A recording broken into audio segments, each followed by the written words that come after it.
తెలంగాణలో చిలిపి రాజకీయ వికృత క్రీడ జరుగుతోందని అన్నారు కేసీఆర్. ఈ రాజకీయ క్రీడకు కాంగ్రెసే కారణమని అన్నారు. రేవంత్ వెనుకున్న ముఠ దీనికి మద్దతిస్తోందని చెప్పారు. అజ్ఞాన అహంకార పూరిత పద్ధతిలో వారు వ్యవహరిస్తున్నారు. కేసీఆర్ ఆనవాళ్లు లేకుండా చెరిపే ప్రయత్నం చేస్తున్నారని, అది సాధ్యం కాదని చెప్పారు. ప్రజలు మోసపోయి కాంగ్రెస్ ని గెలిపించారని కేసీఆర్ ఒక వ్యక్తి కాదని ఒక సంస్థ అని చెప్పారాయన. కేసీఆర్ ఒక వ్యక్తి కాదని ఒక సంస్థ అని చెప్పారాయన.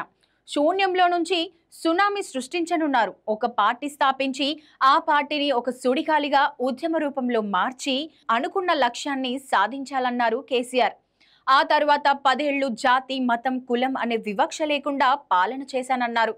తెలంగాణ ఏర్పాటు సమయంలో తాను ఆంధ్ర ప్రాంతానికి వ్యతిరేకం అనే ప్రచారం జరిగిందని, కానీ ప్రభుత్వం ఏర్పాటైన తరువాత ఆంధ్ర ప్రాంతం వారెవరికి తెలంగాణలో సమస్యలు రాలేదన్నారు. గతంలో తప్పులు జరగలేదని, కానీ తప్పులు జరిగినట్టు అభూతక కల్పనలు చేసి మీడియా ద్వారా ఊదరగొడుతున్నారని మండిపడ్డారు కేసీఆర్.